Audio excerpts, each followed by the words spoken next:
Okay. I'm hoping you can all hear me and Tom. Thank you all for joining us. We'll make a start now. By way of introductions, I'm Rob Murray, Economic Development Manager here at East Devon District Council. My colleague that you can see is Tom Winters, our Economic Development Officer, leading on the programme management of our various UK Shared Prosperity Fund and Rural Prosperity Fund projects. Welcome everyone to today's webinar. We'll be focusing on East Devon's upcoming grants programmes. These are being funded through allocations of UK Shared Prosperity Fund, acronym UKSPF, and Rural England Prosperity Fund, or REPF. We'll explain more about these along with the relevant grants and associated criteria as we work through the slides. And Tom, can I ask you now to please share your screen with the slides displayed? Absolutely. Thanks. As Tom's doing that, you may have noticed this information session is being recorded with attendees muted, though the chat function is still available. And this is simply so we can publish the recording on our grants page.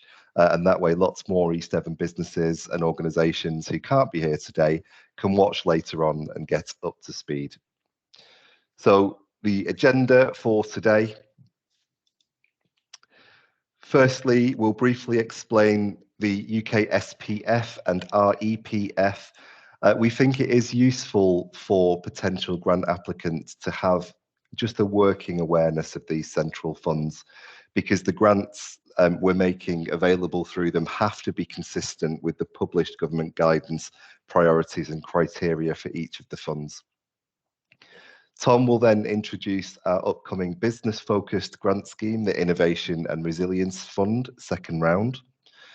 Then we'll update on the development of our Culture, Leisure and Tourism Fund. This is predominantly community-focused, although some tourism businesses can apply to that. We'll then invite and address as many questions as we've got time for. Please do share any questions you've got via the chat feature, ideally after all of the grants information has been covered, in case the information or the questions that you're asking are covered by the later slides.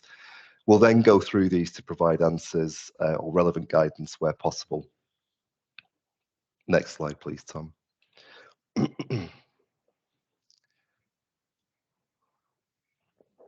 So, what is the UK Shared Prosperity Fund and the Rural England Prosperity Fund? Well, these are the government's domestic replacement for the European Structural and Investment Programme, or ESIF, and the European Structural Fund, which the UK will end participation in later this year. They were essential sources of funding for local regeneration, employment and skills development. The UK SPF is a central pillar of the UK government's levelling up agenda, with the primary goal to build pride in place and increase life chances across the UK. Its main investment strands are communities in place, supporting local businesses and people and skills. And over the next 2 and a bit years, Tom, I think, East Devon District Council will be overseeing delivery of a whole series of varied projects based on these investment priorities, which are in addition to the grant schemes we'll be describing today. The Rural England Prosperity Fund is essentially a top-up to the UK SPF for rural areas. It aims to address specific rural challenges such as lower productivity, poor connectivity and access to services.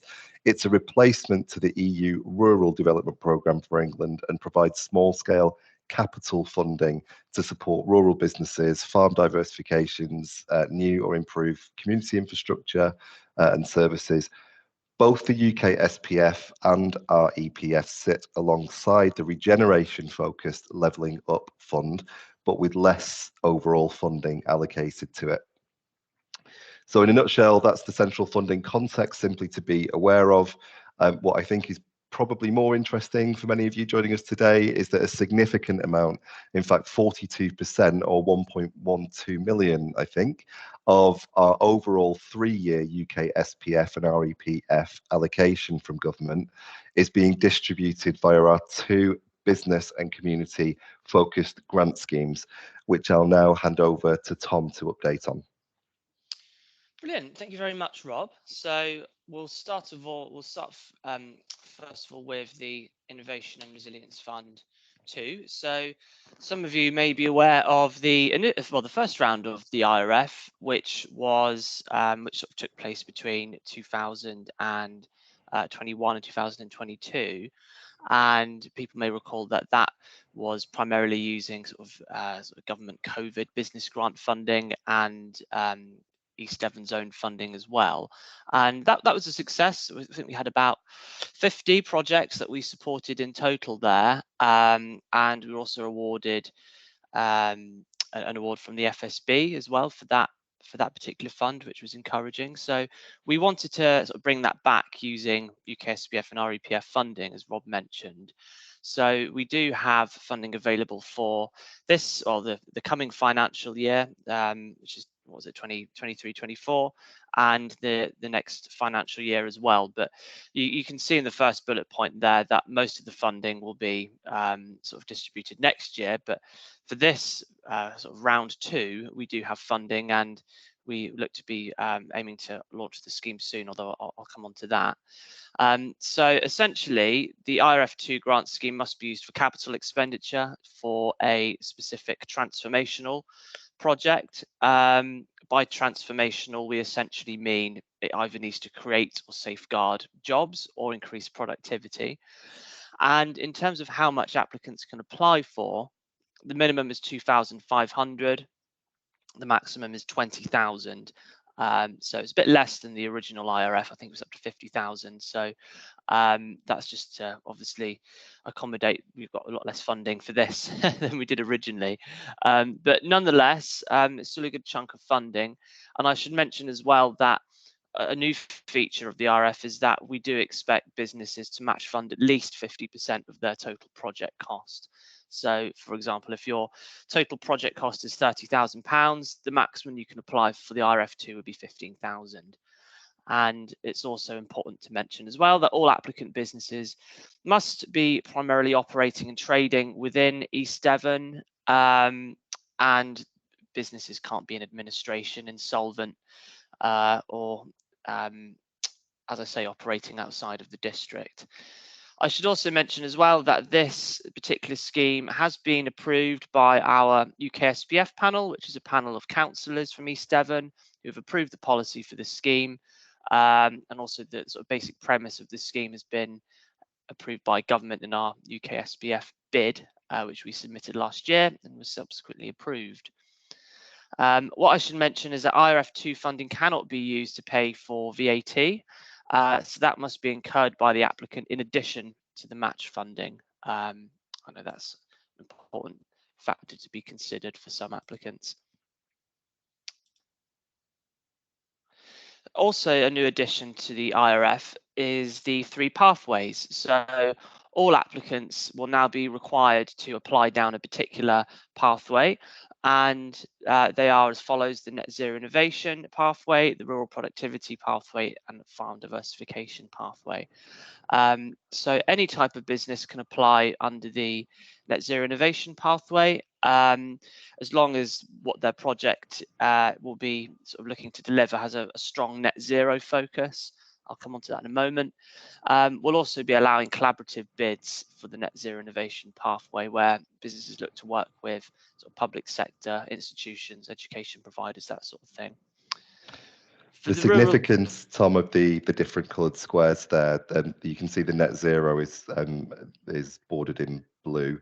That's simply because it's funded via the UKSPF funding, whereas the rural productivity and farm diversification are funded via the Rural England Prosperity Fund. So it's just to indicate which original pots those individual grant pathways are funded through. Absolutely, thanks, Robert. And I think that sort of reveals quite an important distinction in that for the rural productivity and farm diversification pathways, it needs to be essentially a business which is in a rural area. And by rural, what essentially government means is any part of East Devon apart from Exmouth. So anyone in those other areas can apply under the rural productivity or farm diversification pathways. I can't imagine there are too many farms in Exmouth, so it's mainly the rural productivity pathway to consider there. Sure. So in terms of eligible projects, so again, this is determined by the pathway. So for net zero innovation, as I mentioned before, obviously your project needs to create or safeguard a job or to increase productivity, but the project itself must be focusing on either developing a new service, product, technology with a strong net zero focus. So that isn't, for example, if you're looking to introduce plastic-free packaging for sort of existing products, that sort of thing won't really cut it as such. But if it is a new product which is, relatively new to the market, and it does, net zero is a strong sort of USP or fundamental factor sitting behind that new product, service, or technology, then that pathway would be relevant to you. Rural innovation is a little bit more general, so it can be sort of any type of sector essentially, but as long as the project will allow the business to grow and to increase productivity, or again to develop a new product, service, or technology. So that's a little bit more sort of general there. And farm diversification is similar to rural innovation, but it's sort of for farms, obviously, and also the particular new product or service or technology can't be related to the existing agricultural practices happening at that farm.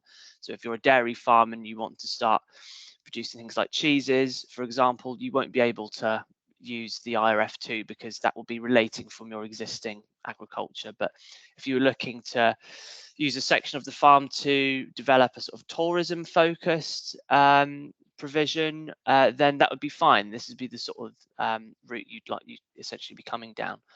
I should also mention as well that IRF2 projects must be deliverable within 18 months.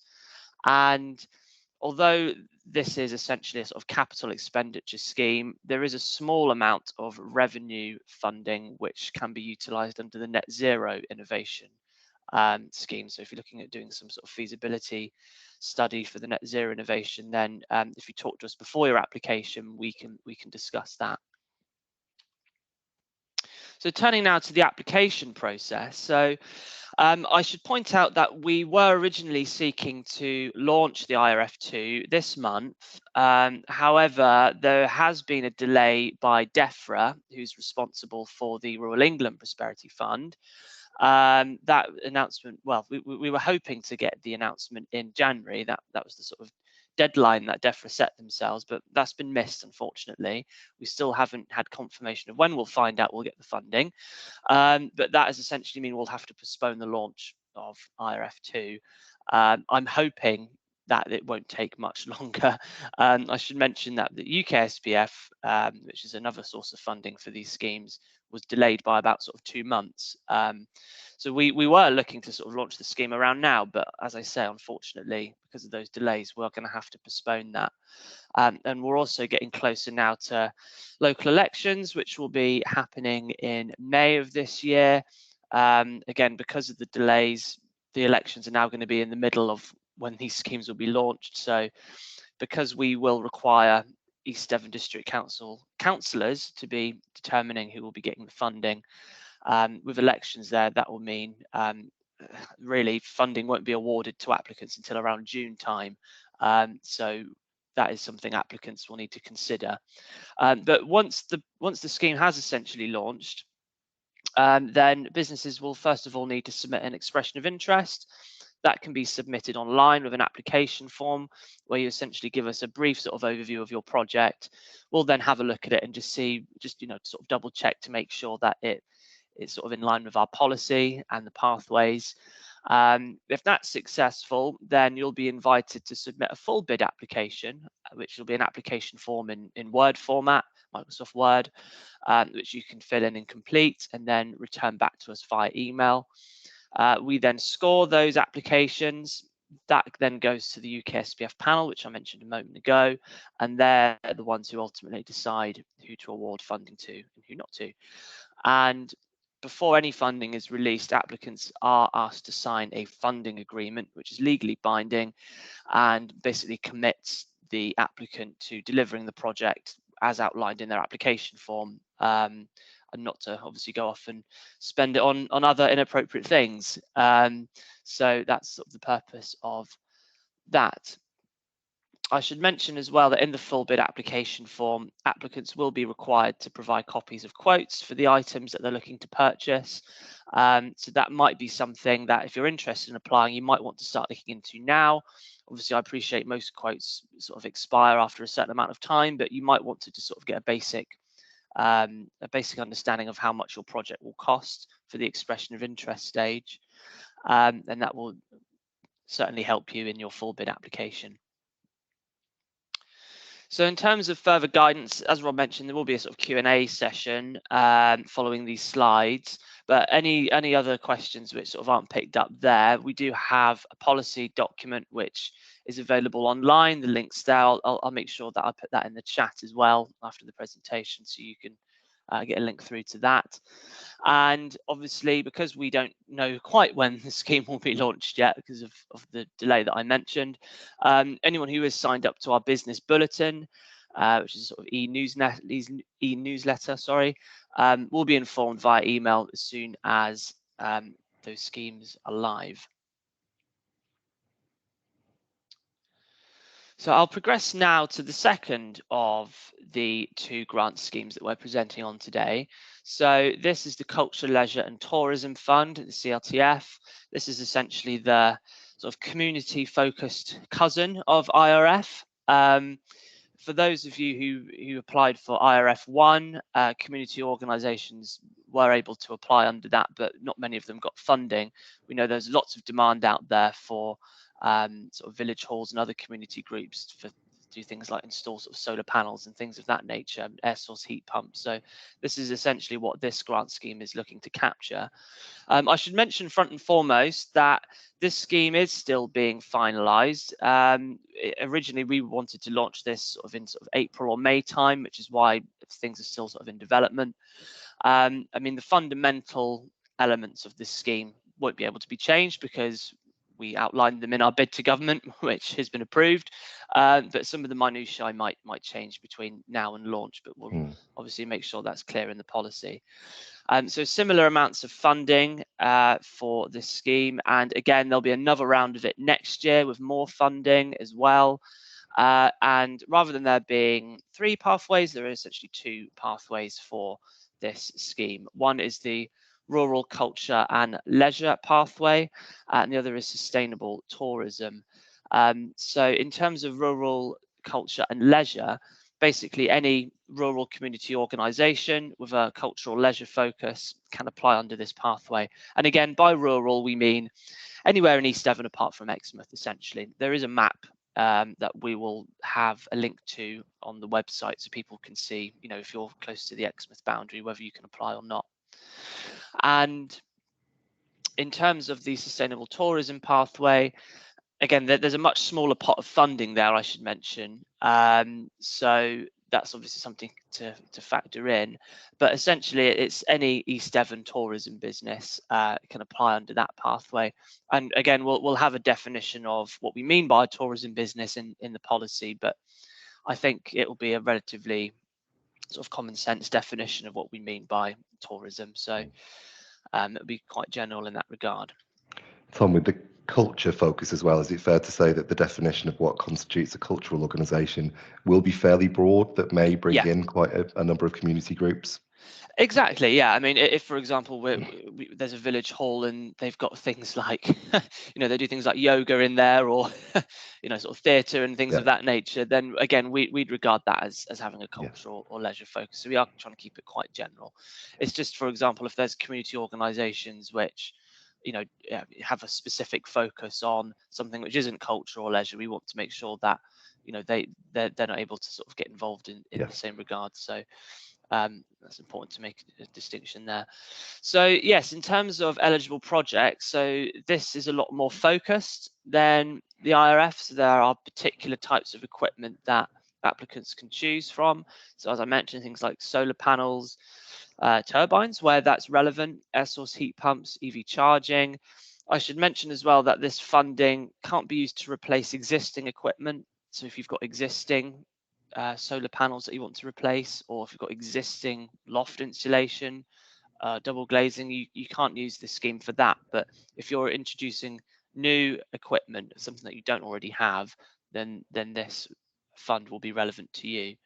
And essentially, we're hoping the CLTF can help to decarbonise many of our community organisations or buildings in particular, because we appreciate it's difficult for those organisations to get funding to do this sort of thing. For those applying under the Sustainable Tourism Pathway, they are able to apply for any of the bullet points above, so solar panels, etc. But they can also apply for some sort of, well, accessibility equipment. I think it's probably the most is probably the best term. So things like stair lifts, ramps, hearing loops, things like that.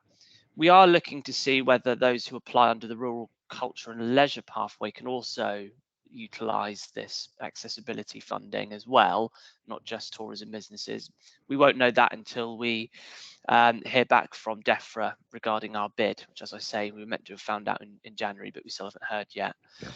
Yeah. So those essentially are the main types of equipment that can be applied for. In terms of funding amounts, so unlike IRF, there are different amounts for the different pathways. So for the Rural Culture and Leisure pathway, the maximum is 20,000, and we do expect community organisations to put up at least 10% in terms of match funding. So 10% of the total project cost to be funded by the applicant, and then up to 90% for from this fund. And that match funding minimum does increase for the Sustainable Tourism Pathway up to 50%, and the amount they can apply for is also a bit less as well. It's only 5,000. And obviously, as I mentioned, because there isn't a lot of funding for the Sustainable Tourism Pathway, those projects where the applicant can demonstrate there is a sort of social benefit or wider economic benefit are more likely to be awarded the funding. So say, for example, you're a rural business and you're looking to introduce EV charging in a part of the district where there isn't already EV charging. You could say that, obviously that will benefit your business, but the EV charging could also benefit the wider local economy because you're bringing in users of EV cars, for example. So that's an example there of how you can sort of boost your scores. I should mention as well, obviously, that this is capital expenditure, so there's no revenue-based funding available for this scheme. So things like, you can't pay things like rents, mortgages, wages, things of that nature aren't eligible. It needs to be a specific type of equipment, which was mentioned in the previous slide.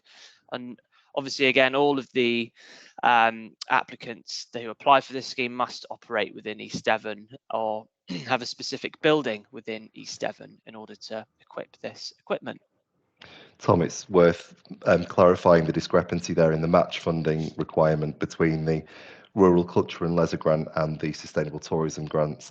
I think that the lower match funding requirement for the Rural Culture and Leisure at 10% is really in recognition of the fact that many of our community organisations, village halls, etc., simply don't have, they're not sitting on significant cash reserves. And so, for them to seek to bring a project forward at a higher value, if they were to have to come up with a 50% match funding commitment, that might mean the project simply couldn't be delivered. And so I think that's been reflected in the 10%. Absolutely, yes. And I should mention also again at this stage that CLTF funding can't be used to pay for VAT. Government have made that very clear. So again, that will need to be incurred by the applicant in addition to the match funding of 10% or indeed 50%. I should mention that tourism businesses could also apply for the IRF2, but they can't apply for both. So it's one or the other. So it's up to the applicant to determine which fund is most relevant to them. So in terms of the application process, it's simpler than IRF. There isn't an expression of interest stage. It's just a simple online application form. As I mentioned, we are hoping to launch the scheme in April or May. Obviously, if this delay with DEFRA I mentioned earlier continues, then again, that will need to be postponed. But we're hoping we will have found out by April. That would have been 4 months. If we hadn't heard by then, it would be quite surprising. So that's when we're aiming to launch the scheme. As I mentioned, with local elections, I can't see us being in a position where we can award funding any time before June. So again, applicants should factor that in when submitting their applications. And again, so it will be up to the UKSPF panel to determine who is awarded the funding and who isn't. So again, we'll be scoring applications and presenting those to the panel, who will make that ultimate decision. And again, applicants will be asked to sign a funding agreement just to make sure that they are spending their funds in line with their application form. And again, applicants will need to provide copies of quotes for the equipment that they're looking to purchase. So again, if you are looking to apply down this scheme, you might want to start making some, doing some early research now to see how much some of this equipment might cost. So in terms of further guidance, as we mentioned, because the panel hasn't officially signed off this scheme yet, we don't have any guidance documents, but we're hoping that the panel will endorse the scheme in the next few weeks, and we'll be able to get more information published online. Of course, as I mentioned before, anyone who subscribes to the business bulletin, whether it's businesses or community organisations, are invited to subscribe to that bulletin, because that will be the first means of communication for when either of these schemes are launched. I should mention as well that in addition to this webinar today, there is a drop-in session at the East Devon Business Centre next week. That's on Thursday, anytime between 12 and 3 p.m. It's just in the atrium. There's obviously parking available there. And I will put a link to that session on Eventbrite in the chat later on. And basically, if you have a sort of specific idea of a project that you're looking to fund, you can come and have a quick chat with us just to see whether it's eligible. It won't replace the expression of interest stage for IRF, but it's meant to sort of help applicants just to make sure that we're getting lots of eligible bids coming through. Yeah, there'll be at least 3 officers available at the drop-in session. So, and it's free parking, I dare say we'll have the kettle on. So if you do want to spend a little bit more time with us and go into a bit more detail with any inquiries or questions that you have about any of the schemes, then by all means do come along. It'd be good to see you. Fantastic.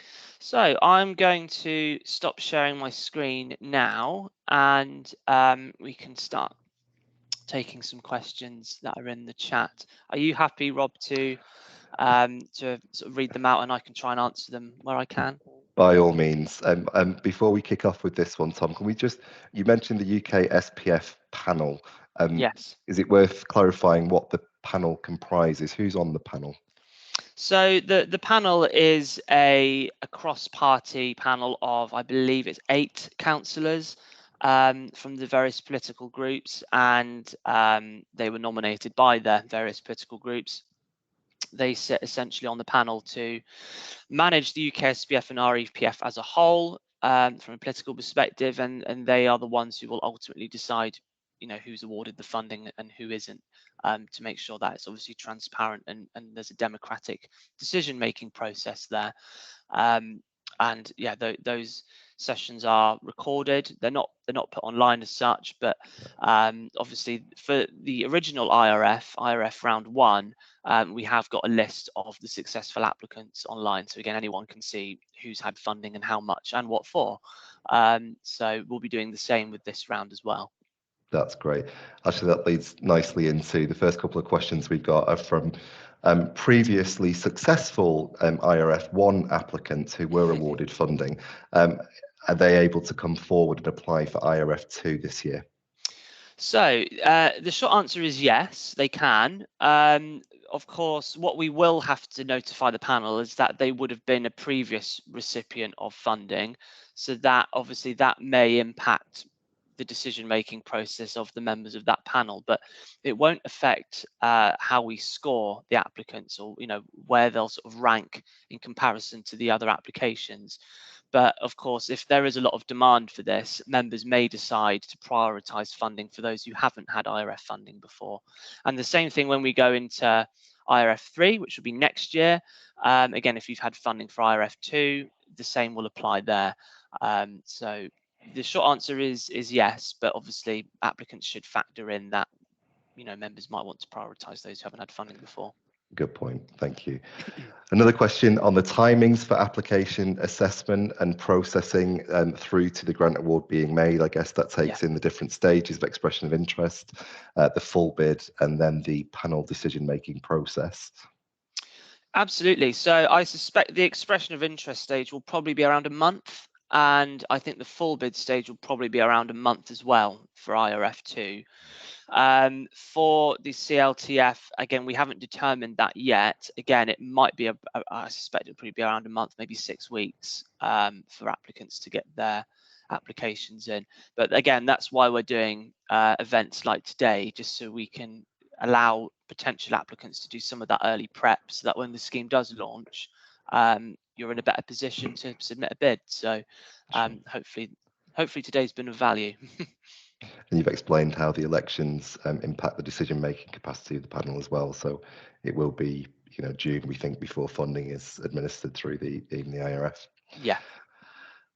So question on the community groups. Can all types of community groups apply for the Culture and Leisure Fund? For example, registered charities, CICs, social enterprises? Yes, all of the above. So it's essentially any type of community organisation which isn't sort of private business, essentially. There will be, again, a definition in the policy document which will be approved, well, I hope will be approved, endorsed by the panel. So we'll make absolutely clear which type of organisations are eligible. But yeah, from the policy as it's been developed so far, any type of community organisation, that includes, as you say, charities, CICs, social enterprises, etc. So we're trying to be as inclusive as we can. Indeed. Inclusive, but there's an enterprising question here. Can we apply for more than one grant at a time? For example, the Rural Culture and Leisure Grant, as well as the Sustainable Tourism Grant? I think the answer to that is no. The answer to that is no. Yes, as you rightly say, and even under the same pathway, only one application for the one scheme. What we will say though is, if you've submitted an expression of interest for the IRF2 and say, for example, you submit a full bid and you're not successful, for the third round next year, we may allow you to sort of skip the EOI stage and go straight to full bid, just to sort of save time there, if it's assuming we don't change the criteria. So there might be some flexibility between the two rounds, but in terms of how many applications you can make in any particular round, it's one. Yes. Sure. We have a good question from a business that operates across different geographies. Okay. They spread their operation across East Devon, West Devon, and elsewhere. It looks to me that even West Dorset.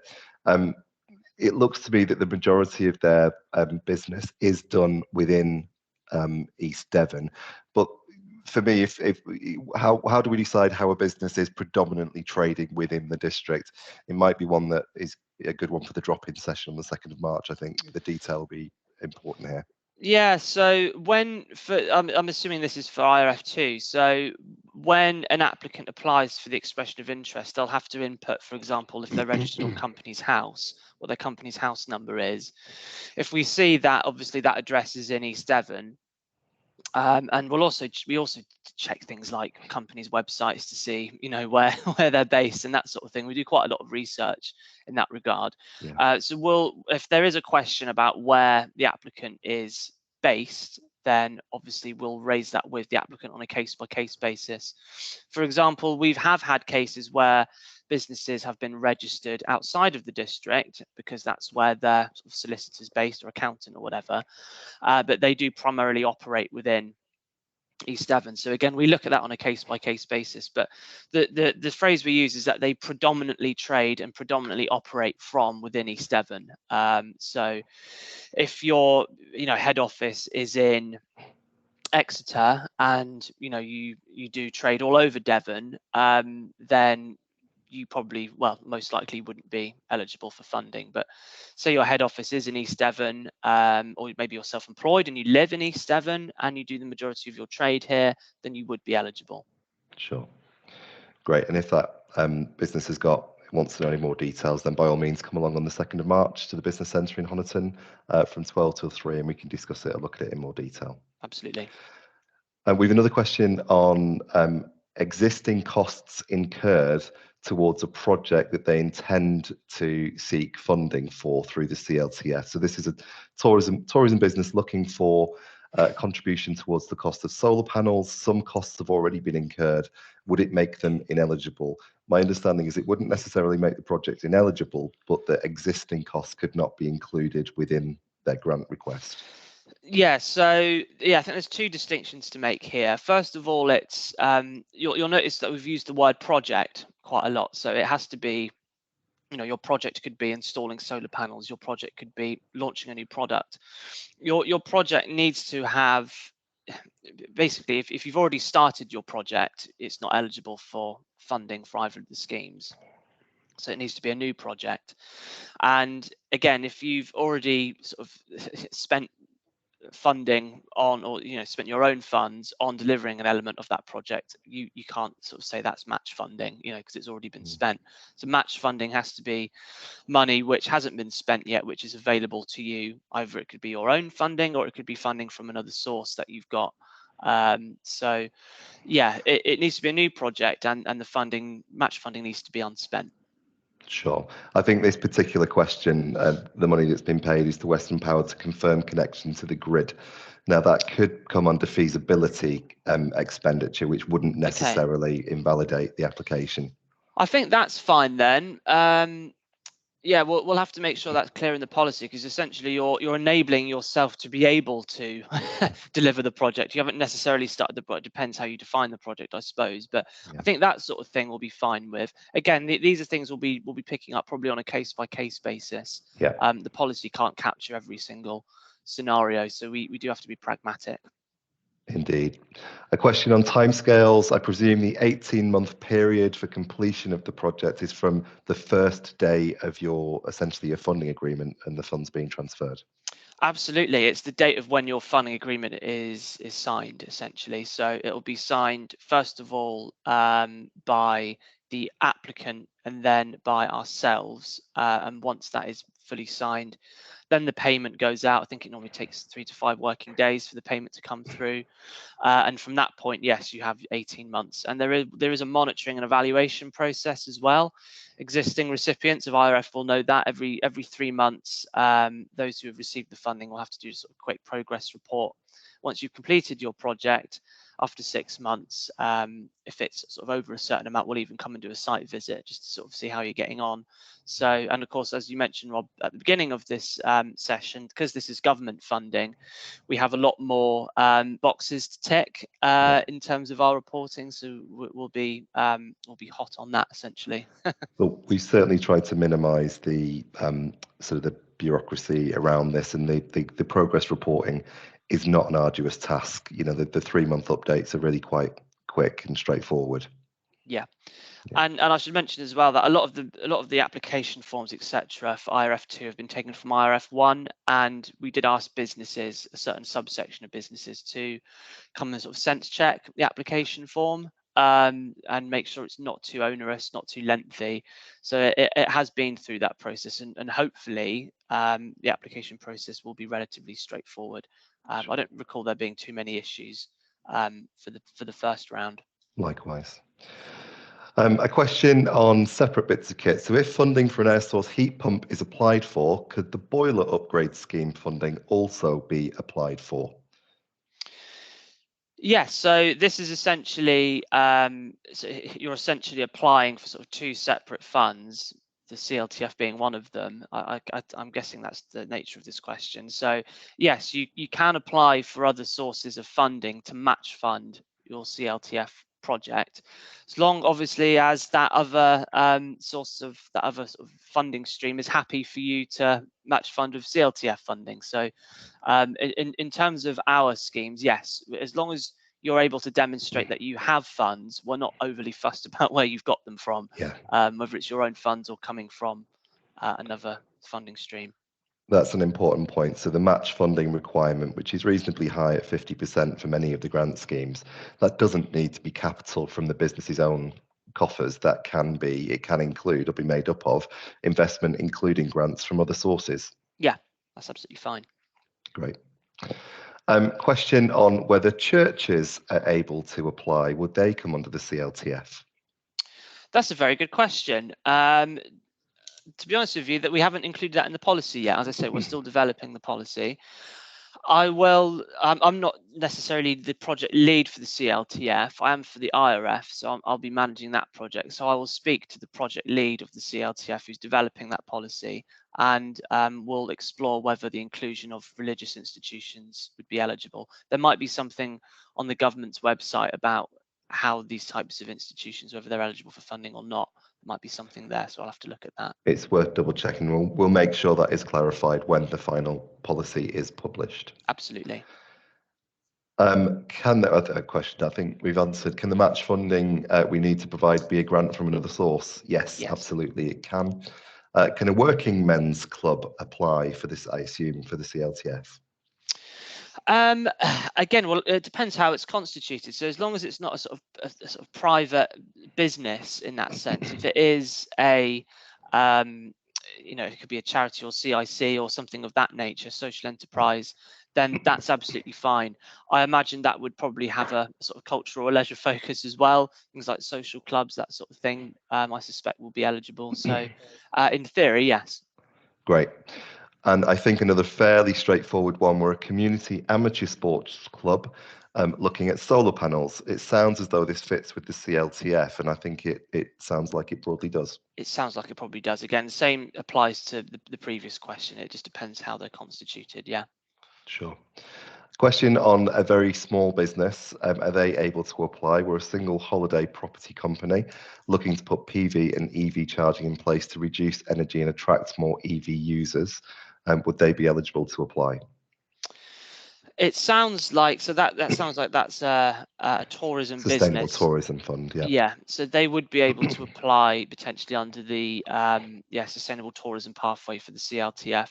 Again, I would certainly encourage applicants applying under that pathway to think about the wider economic or social benefits, and because we could have there are quite a lot of tourism businesses in East Devon, There, as we know, yeah. As we know, and there's not a lot of funding under this pathway. So what will how will we decide to give funding to some applicants and not others? It will come down ultimately to the wider social and economic benefits that particular project will unlock. So that's something to consider. That's a good point. If you get lots of holiday homes all looking to put solar PV on with broadly the same economic benefit attached to that, it will be those schemes that do have the wider employment economic benefit that are more transformational that the panel are likely to be more inclined to approve, I should think. Absolutely. How many quotes are required for any given project proposal? Good question. So 2 is the minimum for each item. And you will have to identify your preferred supplier as well. This time we didn't do that for IRF1, so this time we'd have to identify who your preferred supplier is. It doesn't necessarily need to be the cheapest of the 2, as long as you can give a good explanation of why you want to go for a more expensive option, and there's a good rationale for that.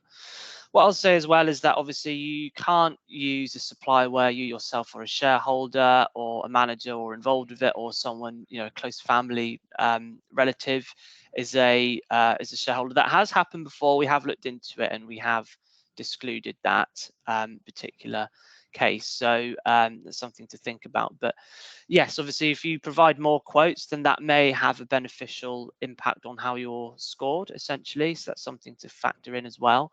And of course, if you're looking for example, to purchase lots of sort of low value pieces of equipment that are sort of running in the sort of a few pounds, so to speak, nuts and bolts and things like that, if you can, rather than get an individual quote for each type of those equipment, you can essentially bundle them together if there's one supplier who can provide all of them, and you can do it that way, again, because we don't want to make it too laborious where there are relatively lots of small costs involved.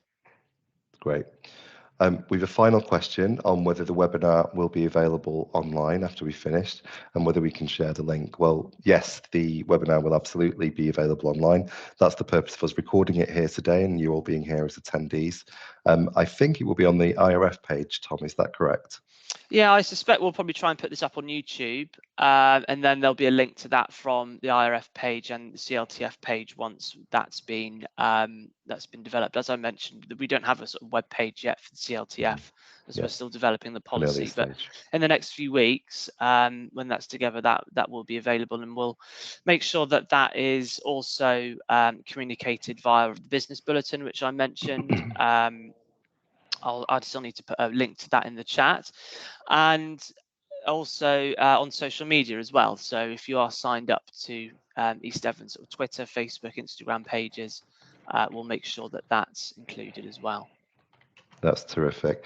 One last call then, unless there's any other questions to come through. Just a reminder, if you've got any other questions or any detailed queries that don't lend themselves to the chat function within MS Teams, then by all means come along on the 2nd of March to the East Devon Business Centre. There's free parking, as I say. There will be at least 3 offices available, and we've got plenty of time there to go through in detail any requests or any queries that you've got in respect of any of the grant programs that have been discussed here today. Thanks, Tom, for adding the link to the business bulletin, which we really do encourage you to sign up to. If you have any other queries or questions, by all means, you can always drop us an email as well. I think it's at an irf@eastdevon.gov.uk. I'm sure we'll be able to respond on that. But if we've no more questions, Tom, I think we can probably wrap that up today. That's great. Thank you very much. All right. Okay. Thanks, everyone, for attending. Thanks for being with us. Thank Bye you. now. Bye-bye.